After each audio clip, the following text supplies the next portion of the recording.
Hello everyone, एक बार फिर से आपका स्वागत है हमारे इस चैनल पे। क्या आपको पता है कि 10,000 घंटे के नियम के अनुसार किसी भी चीज़ में एक्सपर्ट बनने के लिए आपको लगभग 5 वर्षों तक फुल टाइम काम करना होगा। क्या आप कल्पना कर सकते हैं कि यदि आपने 12 वर्षों तक अपनी कला का अध्ययन किया तो आप कितने अच्छे बन जाएंगे। नील रैकहम ने बस यही किया। उन्होंने व्यक्तिगत रूप से 35,000 से अधिक सेल्स कॉल कंडक्ट की। इस प्रक्रिया में उन्होंने प्रभावी ढंग से बेचने का एक अचूक तरीका विकसित किया। इसे स्पिन कहा जाता है और इसमें प्रश्न पूछने के साथ साथ प्रत्येक सेल्स सिनेरियो में सिचुएशन, प्रॉब्लम, इम्प्लीकेशन और नीड पे ऑफ की खोज करना शामिल है। रैकहम ने अपनी बुक स्पिन सेलिंग में इसका क्या अर्थ बताया है, वही आज हम इस समरी में जानेंगे। तो आज की जो हमारी समरी होने वाली है वो होने वाली है नील रैकहम की book spin techniques of selling के ऊपर। तो चलिए शुरू करते हैं। सबसे पहले सेलिंग के लिए स्पिन मेंटालिटी के 4 भाग हैं: situation, problem, implication and need पे ऑफ। सेल्स में अच्छा बनने की कुंजी अपने ग्राहकों की ज़रूरतों को जानना और उन्हें वास्तव में समझना है। ऐसा करने के लिए प्रश्न पूछने के लिए 4 स्पिन मेंटालिटी का पालन करें। फर्स्ट, सिचुएशन, यानी आपको उस स्थिति की पहचान करने की आवश्यकता है जिसमें वे अभी हैं। इस श्रेणी के प्रश्न पूर्णतः तथ्य आधारित होते हैं। विवरण प्राप्त करने के लिए आप पूछ सकते हैं, वर्तमान में आप अपने ऑफिस में किस प्रकार के कंप्यूटर का प्रयोग करते हैं। हालांकि इस चरण पर बहुत सारे प्रश्न पूछकर बहुत अधिक समय ना बर्बाद करें। सेकंड, प्रॉब्लम, यानी गहराई में जाकर पता लगाएं कि उन्हें क्या समस्या हो रही है। अपने आप से पूछें कि उनके पास अभी जो कुछ है उसका उपयोग करना उनके लिए ठीक क्यों नहीं है। आप यह भी जानने की कोशिश करें कि वह इससे असंतुष्ट क्यों हैं। आप एक प्रश्न पूछ सकते हैं, जैसे क्या आपको वर्तमान में उपयोग किए जाने वाले मैकबुक प्रो से कोई समस्या है। थर्ड, इम्प्लीकेशन, यानी ऐसे प्रश्नों का उपयोग जो उनकी समस्याओं के नकारात्मक परिणामों से अवगत कराने के लिए किए जाते हैं। अब समय आ गया है कि इम्प्लीकेशन क्वेश्चन के साथ उनकी समस्याओं के परिणामों पर गहराई से विचार किया जाए। उनके लिए यहाँ वहाँ थोड़ी सी समस्या कोई बड़ी बात नहीं है, लेकिन यह आपके लिए चमकने का अवसर है। आप ऐसे प्रश्न पूछें जो उन्हें मुद्दे की गंभीरता को समझने में मदद करें। विशेषक यदि इसका शीघ्र समाधान नहीं किया गया तो क्या होगा। फोर्थ, नीड पे ऑफ, यानी आवश्यकता भुगतान प्रश्न, जो ग्राहकों की समस्या को हल करने के उनके इरादे की खोज करने के लिए है। इसका लक्ष्य संभावित ग्राहकों को समाधान के सकारात्मक परिणामों और लाभों पर ध्यान केंद्रित करना है। पिछले चरणों में सही प्रश्न पूछने से यह आसान हो जाता है। यदि आपने इसे सही तरीके से किया है तो वे आपके विकल्प को उनके लिए सबसे प्रभावी और स्पष्ट रूप में देखेंगे।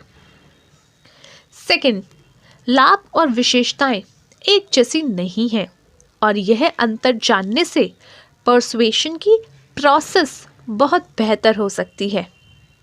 साइमन सिनेक की प्रसिद्ध बुक स्टार्ट विद वाई में वे लोगों की खरीदारी की आदतों के बारे में एक महत्वपूर्ण सच्चाई को रेखांकित करते हैं।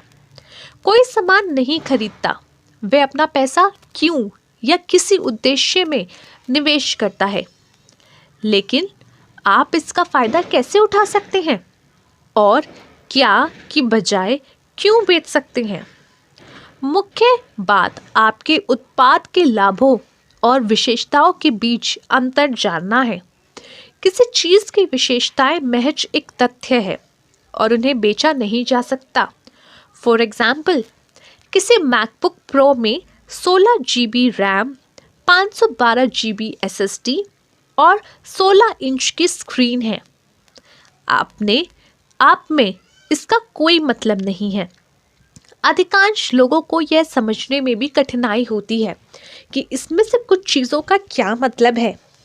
लाभ पहचानने के जाल में फंसना आकर्षक हो सकता है। यह विशेषताओं से तो बेहतर है, लेकिन लाभों जितना दमदार नहीं।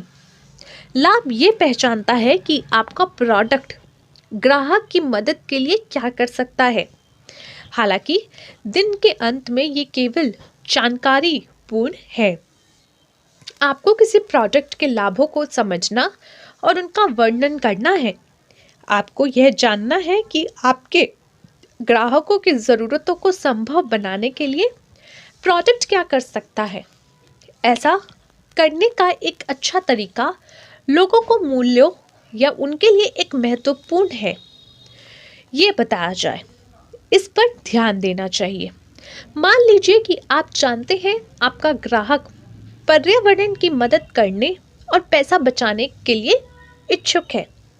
उन्हें कार बेचते समय आप उन्हें हाइब्रिड के बारे में बताएं और गैस माइलेज में इसकी बचत के बारे में बात करें और यह कैसे पर्यावरण के लिए अच्छा है ये भी बताएं। किसी वस्तु को बेचने की बजाय आप उनकी एक समस्या का समाधान पेश कर रहे हैं।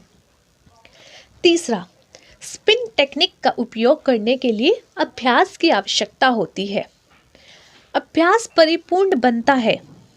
जीवन के कई अलग अलग पहलू के लिए इस विशेष पर अनगिनत किताबें हैं। स्पिन सेलिंग का उपयोग करना सीखना कोई अलग बात नहीं है। ये महत्वपूर्ण है कि आप प्रयास करते समय हार ना मानें। सभी टेक्निक्स का एक साथ यूज करने का प्रयास ना करें। इसकी बजाय एक समय में एक चरण आजमाएं। आगे बढ़ने के लिए तब तक प्रतीक्षा करें जब तक आप प्रत्येक चरण के साथ पूरी तरह से सहज न हो जाएं।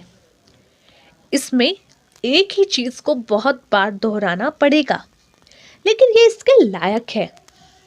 याद रखें कि पहली कोशिश के बाद आप इसके साथ सहज महसूस नहीं करेंगे।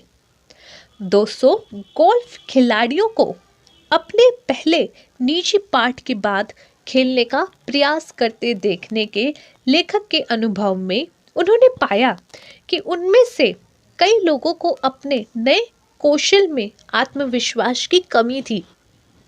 आप कुछ अलग नहीं है, इसलिए प्रत्येक नई चीज़ों को कम से कम 3 बार आजमाने की योजना बनाएं। आप यह भी ध्यान रखें कि सीखते समय क्वांटिटी क्वालिटी से बेहतर है। हर छोटी चीज़ को पूर्ण करने के बारे में भूल जाओ और बस प्रयास करो। यदि आप खूब प्रैक्टिस करते हैं और गलतियों से बचते हैं तो आप बहुत कुछ हासिल कर लेंगे। हालांकि आप इन नई तकनीकों को आजमाते समय सावधान रहें। जब आप अभी भी इसमें नए हैं तो उनसे आप सबसे बड़े ग्राहकों पर ना आजमाएं। छोटों के साथ अभ्यास करना सबसे अच्छा है। अधिक नियमित रहें, क्योंकि यदि आप उनके साथ कोई गलती करते हैं तो जोखिम कम होता है। इसे जारी रखें और कुछ ही समय में आपको स्पिन सेलिंग में बड़ी सफलताएं देखने को मिलेगी। संक्षेप में बात करें तो अधिक बिक्री पाने के लिए स्पिन टेक्निक का उपयोग करें, यानी situation, problem, implication and need पे ऑफ। सुविधा और लाभों के बीच अंतर जानें और इनका कब उपयोग करना है इसे पहचानें। यदि आप स्पिन टेक्निक से बेहतर सेल्समैन बनना चाहते हैं तो आपको प्रैक्टिस करनी होगी। सो कैसी लगी गाइस आपको हमारी ये बुक की समरी? आई होप आपने कुछ नया सीखा होगा। मिलते हैं आपसे एक और नई समरी के साथ अगली बार इसी जगह इसी चैनल पे। Till then take care of yourself and take care of your health. Bye.